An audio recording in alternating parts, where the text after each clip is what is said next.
konsepnya ya konsolidasi kalau di Perpres terbaru ya adalah strategi pengadaan barang jasa untuk menggabungkan kebutuhan. Nah, ini sekarang kebutuhan ya di Perpres 46 itu ya. Jadi menggabungkan kebutuhan untuk mendapatkan hasil yang lebih efektif dan efisien tentunya. Jadi kalau dari gambar ini ya jangan sedikit-sedikit pengadaan, sedikit-sedikit pengadaan, pengadaan kok sedikit-sedikit kita konsolidasikan aja agar bisa menjadi memperoleh hasil yang efektif efisien. Dalam artian kita menggabungkan kebutuhan ya, agar bisa memperoleh leverage. Jadi kalau dalam Kraljik itu paket-paket yang ada di rutin yang sejenis yang sama ya yang bisa kita satukan nanti penyatuannya kita lihat apa persyaratannya. Nah, itu kita bisa geser kita tarik ke leverage yang low risk dan high expenditure jadi banyak. Nah, sehingga dengan volume yang banyak kita bisa memperoleh pengungkit ya, bisa memperoleh kekuatan lebih untuk negosiasi lebih pada harga, bisa memperoleh harga yang lebih murah ya seperti itu. Dengan bisa memotong biaya produksi atau bahkan memotong keuntungannya karena ini sudah ekonomi order quantity seperti itu ya. Sudah melebihi cost produksi yang konstan seperti itu. Nah, ini manfaat dari konsolidasi bisa lebih efisien yang paling ini sebetulnya ya, bisa lebih murah ya, bisa lebih cepat ya. Nah, tentunya dengan tetap efektif ya memenuhi kebutuhan. Nah, ini konsep awal konsolidasi ya. Nah, kemudian kapan kita bisa melakukan konsolidasi? Ya bisa mulai dari tahapan perencanaan, kemudian persiapan pengadaan sampai ke persiapan pemilihan. Ya kalau dalam proses pemilihan tentunya sudah eksekusi ya, sudah pelaksanaan itu ya. Apalagi kontrak ya itu akan sulit untuk melakukan konsolidasi karena sudah berjalan ya. Di perencanaan pengadaan ya tentunya ini oleh PA ya. Jadi dilakukannya bisa oleh PA ya pada tahapan perencanaan. Kemudian pada tahapan persiapan pengadaan oleh PPK ya di pemaketan itu di apa di DPP-nya ya. Kemudian mohon maaf. Kemudian di persiapan pemilihan ini di Pokja ya di UKPBJ di Pokja. Jadi sebelum pemilihan, nah ini bisa dikonsolidasikan ya minimalnya dengan menyatukan beberapa paket dalam satu sesi pemilihan, misalnya seperti itu. Bahkan menyatukan beberapa paket dalam satu dokpil, satu sesi pemilihan bisa seperti itu. Kalau itu di Pokja di UKPBJ. Kalau di persiapan pengadaan ya dengan PPK dengan apa membuat standarisasi spesifikasi ya itu bisa paket-paket yang asalnya terpisah kemudian ternyata spesifikasinya sama bisa distandarkan kita disamakan speknya dan itu bisa menjadi satu paket yang terintegrasi sudah seperti itu ya. Kalau di lebih dalam lagi lebih awal lagi PA bisa melakukannya di tahapan perencanaan pengadaan di paling awal ya ketika anggaran ya. Nah, kalau PA-nya visioner ya sudah seharusnya sih ya PA KPA-nya visioner bisa melihat keseluruhan kebutuhan ya di semua instansi yang dia pegang, tentunya itu akan bisa lebih maksimal lagi dalam pengkonsolidasiannya. Misalkan di satu Pemda sudah banyak juga dilakukan seperti konsolidasi kendaraannya ya, konsolidasi pengadaan saja, masalah komputer ya dan sebagainya. Itu bisa dilakukan secara di tingkat perencanaan pengadaan. Nah, kemudian apa yang menjadi keuntungan dalam konsolidasi ya? Ini pertama efisiensi biaya ya, mengurangi biaya proses pengadaan ya. Jadi pengadaannya bisa dilakukan sekali saja yang asalnya harus berulang-ulang tadi sedikit-sedikit pengadaan, sedikit pengadaan, sedikit kok apa pengadaan sedikit-sedikit konsolidasinya. Satukan saja paketnya. Jadi jangan apa kebutuhannya sama ya beli kendaraan setiap dinas beli kendaraan setiap dinas beli apa sewa kendaraan ya dan satukan saja semua dinas dalam satu paket pengadaan sewa atau beli kendaraan misalnya seperti itu jadi itu akan mengurangi biaya proses pengadaan atau procurement. Ya tentunya efisiensi belanja ya akan menekan postur belanja pemerintah secara keseluruhan. Nah, kalau sudah banyak konsolidasikan ya keseluruhan bisa berhemat, apalagi zaman efisiensi sekarang ya. Nah, karena kan satu kali proses pengadaan ya butuh waktu ya. Saya aja kalau proses pengadaan itu kan ngisi apa sirup dulu, mendeskripsikan sirupnya, terus bikin spesifikasi, bikin HPS. Kalau pakai katalog ya create paket nanti PP-nya saya approve ya atau satu paket. Tapi kalau itu apa kalau satu-satu kan berulang-ulang terus itu kan kerjaan yang sama. Tapi kalau disatukan cukup sekali aja bisa berjalan langsung seperti itu. Belum kalau manual juga kalau pakai pengadaan langsung secara elektronik ya harus create paket di SPSE juga kan sama bikin spek dengan HPS sebagainya. Negosiasi juga. Nah, kalau beberapa paket sama disatukan ya bisa lebih efisien dari sisi waktunya, dari sisi pemikirannya, dari sisi biaya juga ya. Pasti ada administrasinya. Kadang rapat-rapat itu kan akan ada makan minumnya ya segala macam. Kemudian value for the money ya, value for the money karena ya tadi itu dengan kekuatan leverage, dengan kekuatan volume, kita bisa memperoleh kekuatan negosiasi ya dalam harganya bisa lebih murah, lebih dapat yang terbaik dan juga ya mungkin bisa menambahkan negosiasi terhadap prosesnya, terhadap efisiensi dalam proses produksinya. Nah, itu untuk memperoleh hasil yang ya lebih baik gitu kan daripada kita beli satu-satu seperti itu. Kalau kita beli banyak kan bisa memiliki bargaining power. Oh ini dong apa spesifikasinya nih diperkuat nih. Nah kan punya bargaining power begitu bisa custom lah seperti itu. Nah, bisa menambah value for the money seperti itu. Kemudian ya kalau banyak kan ya tentu kita bisa mempasarkan PDN TKDN ya. Ini ya bisa memaksimalkan bela negara ya. Jadi penguatan industri dalam negeri ya kalau banyak ya kenapa tidak kita meminta agar diproduksi di Indonesia seperti itu. Kemudian presisi kebutuhan, nah, ini standarisasi ini ya, standarisasi spesifikasi. Jadi ya kalau spesifikasi yang mirip-mirip, mirip-mirip tapi beda ya, ya kenapa tidak disamakan saja standarnya gitu ya. Agar apa? Ya agar kalau memang sama ya kita standarisasi. Jadi tidak menjadi ribet lah gitu kan. Ini beda. Padahal kebutuhannya sama gitu kan. Nah, kenapa tidak kita standarkan? Nah ini yang menjadi nilai tambah dari konsolidasi pengadaan. Jadi konsolidasi itu penyatuan ya, penyatuan paket ya. Kita lihat. Nanti kita lihat contoh, salah satu contohnya ya yang pernah dilakukan. Ini regulasinya ada di Perpres 16 tahun 2018 dan perubahannya.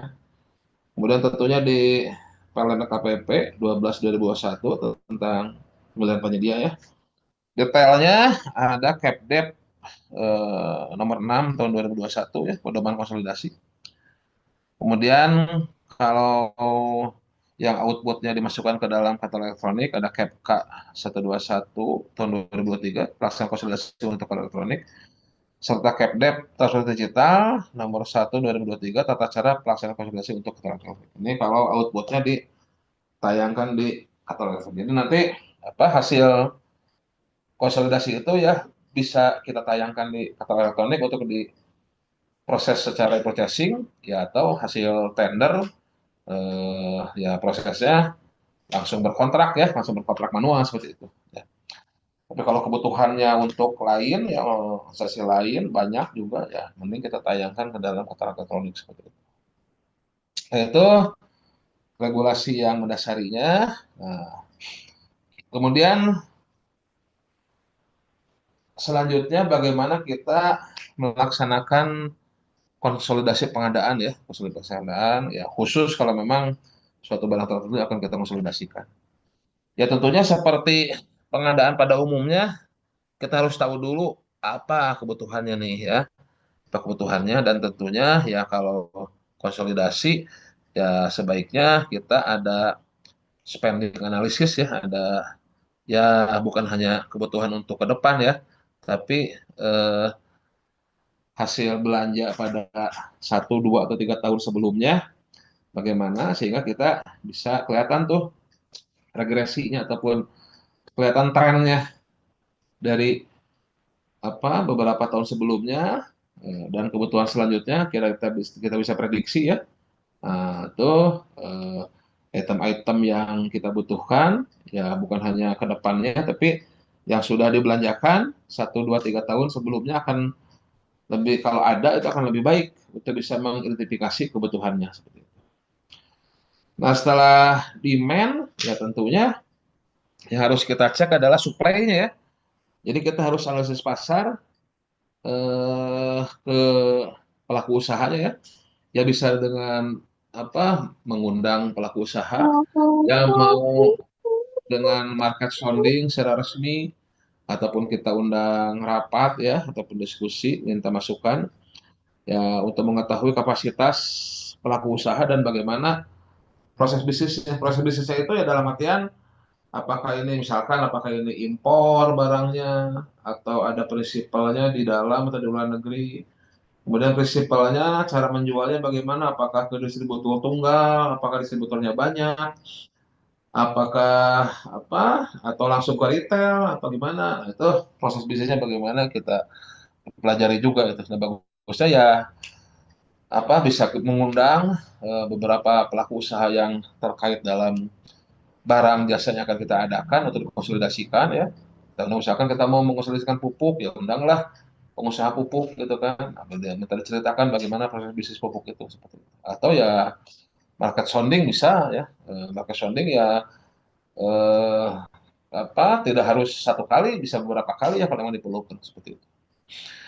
Kemudian baru nanti selanjutnya bagaimana strategi pengadaannya dalam artian eh, tendernya nanti apakah itemize ya, apakah non itemize ya, atau ada negosiasi atau langsung negosiasi. Jadi siapapun tender itu berarti kalau tender kan berarti dikompetisikan harganya nih.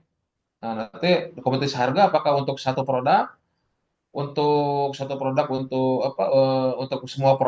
satu penyedia atau beberapa produk itu untuk beberapa penyedia seperti itu. Itemized ataupun non itemized berarti single winner atau multi winner seperti itu. Atau nanti ada negosiasi atau tidak setelah tender atau bahkan semua yang pelaku usaha yang mendaftar dan memenuhi syarat itu langsung dinego seperti itu. Nah, gimana strateginya nanti kita lihat. Ya, keputusan itu ya bergantung dari bagaimana situasi kondisi dan proses bisnis dari supply-nya ya dan supplier-nya seperti itu. Nah, baru nanti setelah itu ya desain draft kontraknya bagaimana hubungan penjual dan pembeli. Apakah tadi kalau mau usaha katalog kontraknya kontrak katalog, jadi ya di hasil tender itu nanti kontraknya di kontrak katalog bukan pelaksanaan setelah tender. Jadi desainnya bagaimana nih? Apakah atau nanti ada istilah per wilayah ya atau per item. Nah, ini perlu disesuaikan ya. Jadi tahapan besarnya seperti ini. Tentunya ya setelah kita melakukan pendalaman di nomor 2 ya yaitu analisis pasar. Nah, detailnya ya dari 4 tahapan tadi. Jadi pertama identifikasi kebutuhan ya selain apa tadi analisis spending analisis. Tentunya untuk sekarang ini ke depan ya spesifikasinya bagaimana ketika dikonsultasikan apakah ada standarisasi penyamaan. Volumenya ya dari spending analysis tadi akan kelihatan nanti ke depan butuh volume berapa. Kemudian proyeksi harga juga bisa diperkirakan seperti itu. Ya. Itu demand, kemudian supply-nya, inventarisasi pelaku usahanya siapa, kapasitasnya berapa. Kemudian dicek bagaimana proses bisnisnya tadi, tata cara penjualannya ya, apakah ada aturan-aturan tertentu ya, kemudian harganya, apakah ada barrier to entry dan sebagainya ya seperti itu. Tuh, kemudian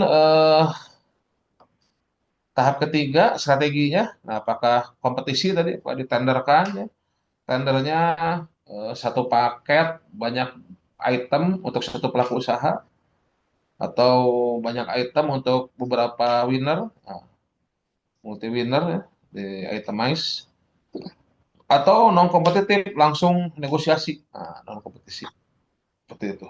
Nah, ini dilihat nanti dari apa?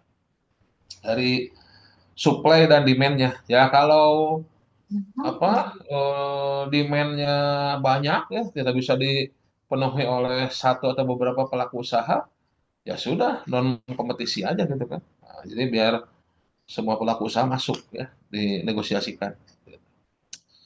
Kemudian kontraknya bagaimana? Apakah kontrak payung ya untuk waktu tertentu belum pasti atau kontrak pelaksanaan langsung dilaksanakan.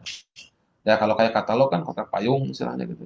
Ya, baru harga dan spek yang kita ikat atau nanti pelaksanaannya. Kemudian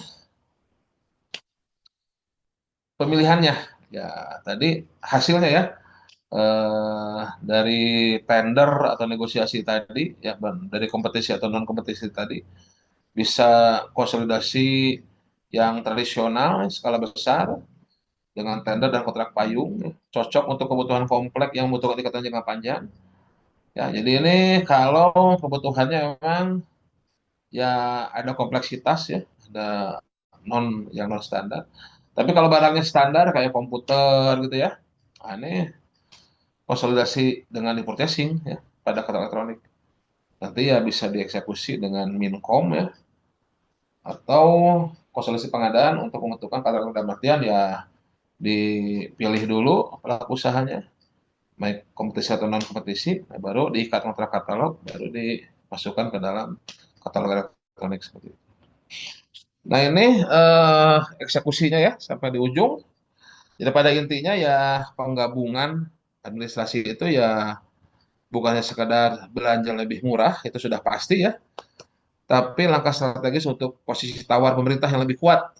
Ya, jadi kita punya bargaining power lebih, ya bukan hanya menawar harga, tapi ya bisa ada negosiasi-negosiasi lain untuk ya mengamankan pasokan kita. Kemudian memberdayakan industri lokal, ya PDN, TKDN ya, untuk memastikan value for money bagi masyarakat. Dan tentunya dengan tetap menjaga pagar pengadaan ya, karena kalau pagar pengadaan sudah terterobos, integritas kita lemah, ya apapun konsepnya, value for the money lah, konsolidasi pengadaan tidak akan ada artinya seperti itu, karena semuanya sudah terterobos. Karena itu penyatuan ya, itu penyatuan ya kalau memang lebih efektif efisien kita konsolidasikan, kita satukan, kebutuhannya banyak, berulang ya, kemudian apa yang butuhnya juga banyak, ya itu cocok tuh dikonsolidasikan seperti itu. Nah sekarang selanjutnya kita masuk ke pemaketan karena judul kita kan konsolidasi dan pemaketan, penggabungan dan pemaketan. Nah ini dasarnya adalah pada pasal 20 ya Perpres 16 tahun 2015 yaitu larangan dalam pemaketan. Jadi dilarang menyatukan atau memusatkan Perpres ya beberapa paket pengadaan yang tersebar di beberapa lokasi yang menurut sifat pekerjaan dan tingkat efisiensinya seharusnya dilakukan pada beberapa lokasi atau daerah masing-masing. Jadi dilarang ya eh, memusatkan. Jadi negasi eh, P gitu ya. Nah, negasi P, maka negasi Q. Negasi pemusatan ya. Ya, kalau dalam silogisme lah kurang lebih ya gitu. Jadi ya nggak boleh memusatkan kalau tersebar. Ya kalau bisa kalau memang harus dipecah, ya berarti ya kita pecah seperti itu. Nanti kita lihat dalam artian ya suatu kegiatan besar, ya kalau memang harus kita pecah karena tersebar ya, lokasi tersebar, ya berarti kita pecah sesuai dengan sebarannya itu seperti itu. Ya, oke. Kemudian menyatukan beberapa paket yang bersifat dan jenisnya harus dipisah. Ya, ini harus dipisah gitu kan. Ya, tidak boleh disatukan ya. tidak bisa disatukan. Kalau sifat dan jenisnya harus dipisahkan. Ya tadi seperti furniture ya, ya walaupun dalam satu ruangan di control room, furniture dengan komputer ya beda sifat jenisnya gitu ya. Atau di rumah sakit ada furniture dengan keranjang pasien itu alat kesehatan. Sedangkan furniture bukan alat kesehatan. Ya sifat jenisnya berbeda harus dipisahkan seperti itu. Kemudian besaran nilainya untuk usaha kecil. Nah, ini kan kalau bisa untuk usaha kecil, ya perbanyaklah untuk usaha kecil. Kemudian ini juga nomor 4 yang masih terjadi ya. Saya kemarin ada gelar perkara tuh untuk jadi saksi ahli ya. Itu ternyata masih ada eh, nggak tahu dinas kayaknya atau eh, kepala daerah deh di suatu kepala daerah, yang memecah paketnya menjadi eh, pengadaan langsung menghindari tender. Nah, ini aduh, zaman begini masih ada gitu kan ternyata gitu ya. Apakah tidak ada yang apa memberitahu apa bagaimana ya kurang tahu juga ya. Nah, ini ya sudah terlalu mencolok gitu ya menghindari tender, menghindari kompetisi dengan memecah paket kecil-kecil seperti itu. Ya konstruksi kan 400 sekarang ya, nah, menjadi pengadaan langsung. Ya tapi ya niatannya untuk menghindari tender, untuk menghindari kompetisi. Padahal ya apa fondasi dasar itu ya salah satunya ya adalah kompetisi. Apabila dari point of view pelaku usaha ya untuk bisa memperoleh pengadaan yang kredibel itu ya kompetisi, bersaing gitu ya, seperti itu. Nah selanjutnya pemaketan. Tadi kan konsolidasi penggabungan. Pemaketan ini kalau dari modul dasar ya mengelompokkan pekerjaan yang sejenis untuk keberhasilan dalam mencapai hasil output pekerjaan berdasarkan prinsip-prinsip pengadaan. Jadi ya satu paket itu bisa saja ada satu atau beberapa pekerjaan yang sejenis ya. Nah ini outputnya sama ya berdasarkan visi misi organisasi, berdasarkan visi misi pengadaan juga efektif efisien ya. Nah, itulah bisa dijadikan satu paket. Ya. Pertimbangannya apa kita membuat paket itu? Efisiensi. Nah, efisiensi pengguna sumber daya waktu. Keberpihakan produk dan penyedia dalam negeri dan sisi komersial komersial itu ya dalam artian pelaku usahanya bagaimana nih proses bisnisnya seperti itu. Tadi itu ya apa dari sisi penyedianya kan oh ini nih tadi bicara lagi furniture ya penyedia furniture kan dari sisi komersial sudah banyak sekali prinsipal furniture yang tayang di katalog seperti itu. Jadi ya apa tentunya ya berbeda juga dengan barang elektronik ya, elektronik perkantoran ya itu beda jenisnya ya. Eh, tentu paketnya ya harus terpisah seperti itu. Ya orientasinya keluaran atau hasil. Nah ini juga keluaran atau hasil ini di ini juga disesuaikan dengan teknis pekerjaan. Ya kalau dalam pekerjaan terintegrasi kan ada interoperabilitas, kesesuaian dengan sistem ya, protokol komunikasi gitu ya. Ataupun dalam pekerjaan terintegrasi konsepnya kan jangan sampai terjadi blame game. Blame game itu blame itu kan menyalahkan ya game permainan. Jadi jangan sampai nanti saling menyalahkan ya ketika pekerjaan itu dipecah seperti AC ya dan pemasangannya itu ya harus disatukan karena bisa terjadi blame game. Ketika dipasang kalau dipisah antara penyedia barang, penyedia AC dengan penyedia yang masangnya ketika AC-nya ada error, ada bermasalah. Nah, siapa yang salah nih? Nah, siapa yang bertanggung jawab? Apakah di penyedia barangnya, penyedia AC-nya, atau yang masangnya? Itu blame game itu. Nah, itu secara teknis tentunya orang teknis yang bisa memberikan justifikasi apakah hal ini bisa dipisah ataupun harus disatukan. terlepas dari nilainya berapa. Kadang kan kita ber eh, apa ber apa menilai dari sisi harganya. Kadang pekerjaan integrasi itu harus besar nilainya, harus kompleks. Padahal ya yang kecil-kecil juga bisa juga harus diintegrasikan seperti itu. Jadi kalau memang tidak bisa dipisah ya bisa disatukan. Atau ya memang harus dipisah. Nah, itu teknis ya, harus teknis juga orang teknis nanyanya karena kan segalanya memang perlu pengadaan, tapi ya ahli pengadaan bukan ahli segalanya, harus tanya juga ke orang teknis. Kemudian dilihat dari volumenya. Jadi bisa saja kapasitas pelaku usaha itu eh, tidak bisa memenuhi semua kebutuhan. Ya berarti mungkin kita tidak bisa memberikan paketnya ke satu pelaku usaha. Mungkin ya harus di-split 2 paket atau 3 paket atau berapa paket. Tapi bukan untuk menghindari tender, melihat kapasitas pelaku usaha seperti itu. Dibagi-bagi paketnya, baik dari sisi volume atau dari lokasi juga bisa ya, dari apa eh, kemampuan pengiriman ya, itu juga volume volume pengirimannya.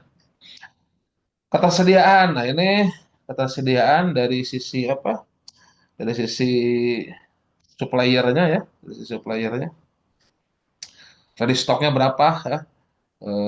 Kita butuhnya kapan? Ya misalkan butuh peralatan sekian puluh ribu, nah ini ready stock nggak? Atau bagaimana apa, cara pengadaannya agar bisa terpenuhi seperti itu? Apakah satu paket atau beberapa paket atau mungkin bisa berbeda-beda spesifikasinya? Beberapa paket tapi beda spesifikasinya. Tadi kembali ke kemampuan pelaku usahanya ya. Nah, satu pelaku usaha mampunya bagaimana? Ya pasti pelaku usaha berbeda-beda. Nah itu kita harus bisa melihat secara rata-rata secara umumnya bagaimana. Levelnya juga harus bisa disegmentasi levelnya, tier 1, tier 2, tier 3 dan sebagainya. Kemudian tentunya kembali ke keuangan kita ya, ke anggaran ya, atau untuk pemaketan. Oke, kemudian eh, terakhir ini pemakaian dari sisi nilai ya. Ini eh, wording ya di modul. Tapi intinya kalau untuk umum, secara umum bahwasanya sampai dengan 15 miliar itu untuk usaha kecil ya. Sampai 15 untuk usaha kecil, mikro, dan koperasi ya sampai dengan 15 miliar. Nah, ini ada beberapa pengecualian. Nah, kecuali untuk jasa konsultan konstruksi ya. Tapi kalau bukan konsultan konstruksi, konsultan biasa ya, barang, untuk barang, jasa lainnya, konstruksi dan konsultan ya, yang non konstruksi, ya konsultan non konstruksi itu sampai dengan 15 miliar itu usaha kecil, sampai dengan 15 miliar. Nah, tapi kalau konsultan konstruksi itu usaha kecilnya hanya sampai 1 miliar untuk konsultan konstruksi. Tapi kalau konsultan keuangan itu sampai dengan 15 miliar usaha kecil.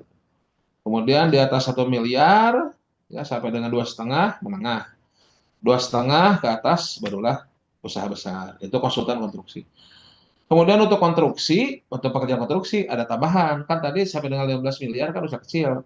Nah, usaha besarnya ke atasnya, 15 miliar ke atasnya, disegmentasi lagi, yaitu 15 sampai dengan 50 itu untuk menengah, 50 sampai 100 besar, tapi non BUMN.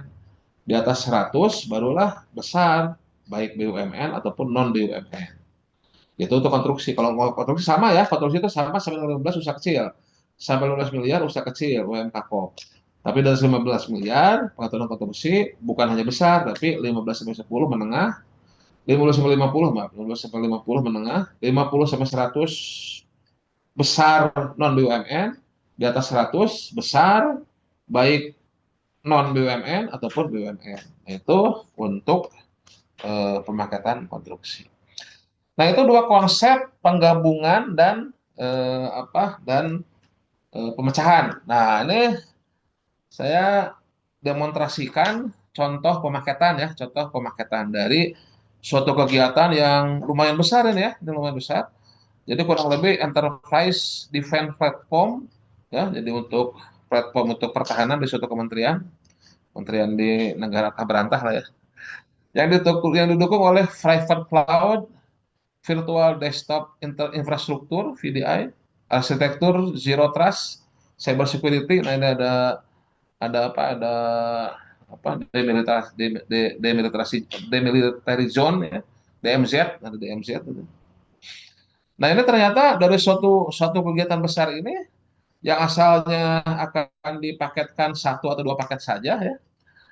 Nah, apabila dilihat tadi dari konsep kita konsolidasi dan pemaketan itu bisa di breakdown 8 lebih paket ya.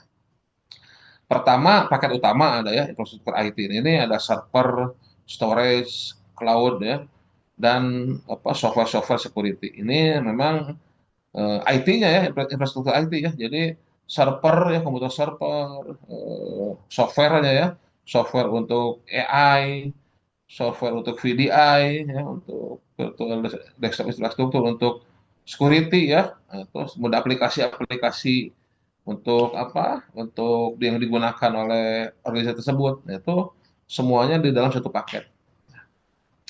Nah, kemudian ada ternyata di sini ada command center. Nah, command centernya asalnya kan disatukan kan ya, jadi satu paket atau dua. Nah, ini command center kalau saya lihat bisa dipisah ini command center dan audio visual. Karena command center itu ya bukan server. Command center itu ya hanya berupa sistem integrator nanti. Jadi yang bisa mengintegrasikan sistem antara data-data hasil server tadi, data-data hasil nomor satu, bagaimana bisa ditampilkan di layar besar gitu kan. Terus ada software integrator untuk menampilkannya ya untuk command center gitu ya. Kemudian komputer kliennya nanti di paket yang lain.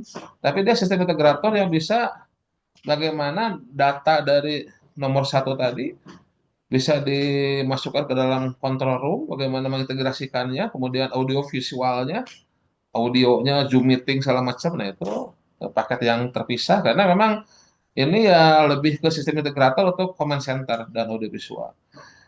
Nah, kemudian MEP. Nah, paket ketiga ini mechanical, electrical plumbing, dan air conditioning. Jadi untuk semacam AC ya, mechanical, kelistrikan ya.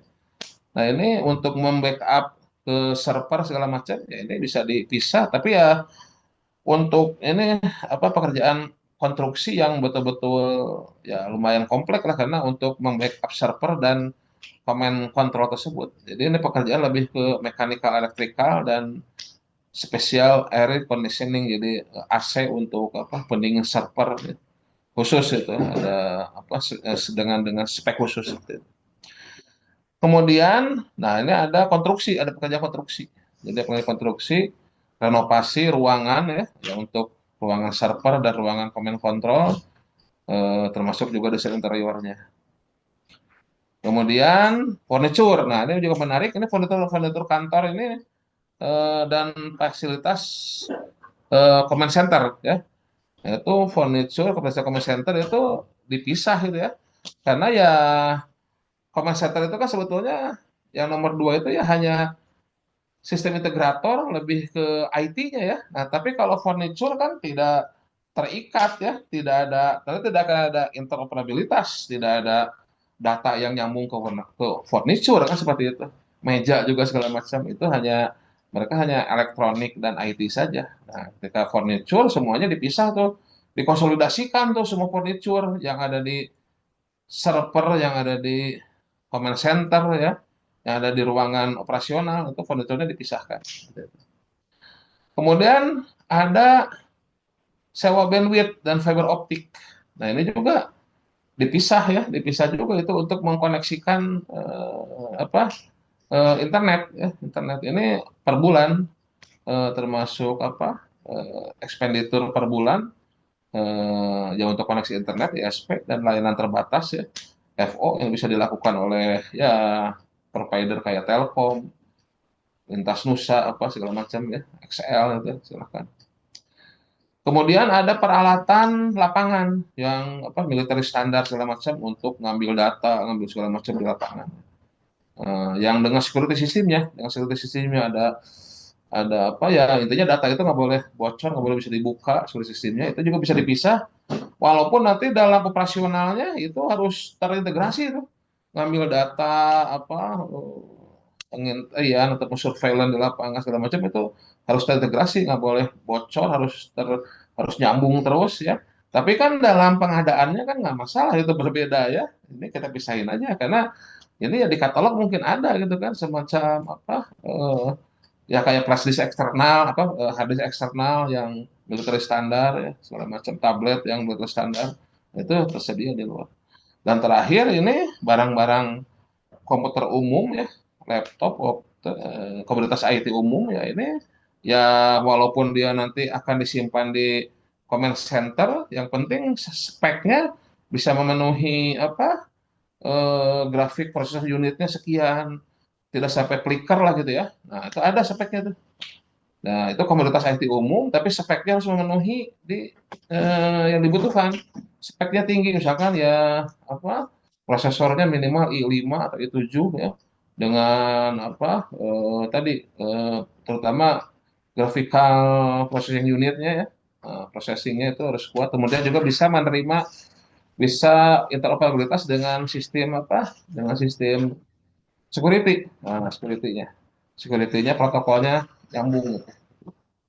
Nah sehingga yang asalnya satu dua paket ya yang akan dijadikan satu dua paket terintegrasi ternyata setelah menggunakan konsep-konsep tadi di atas ya, dalam artian tadi yang pasal 20 tadi, nah ini kan, nah sifat dan jenisnya ya, sifat dan jenisnya, terutama ini ya, sifat dan jenisnya itu kita bisa ekstrak menjadi paket-paket ya agar sesuai dengan prinsip tujuan pengadaan ya, agar efisien juga kan, kemudian apa PDN TKDN-nya bisa terakumulasi, bisa menggunakan produksi dalam negeri ya.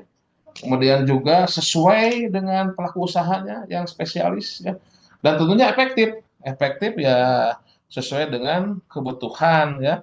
Tidak hanya sekedar membuat satu paket besar atau dua paket besar ya yang nanti disubsubkan lagi malah disubsubkan lagi ke penyedia yang bukan bukan core bisnisnya seperti itu. Itu kurang lebih Pak Sasso dan teman-teman semuanya sharing terkait konsolidasi atau penggabungan serta pemaketan ya dari suatu kegiatan pengadaan. Ya, silakan apabila ada yang mau sharing-sharing juga terkait penggabungan atau pemaketan yang pernah dilakukan.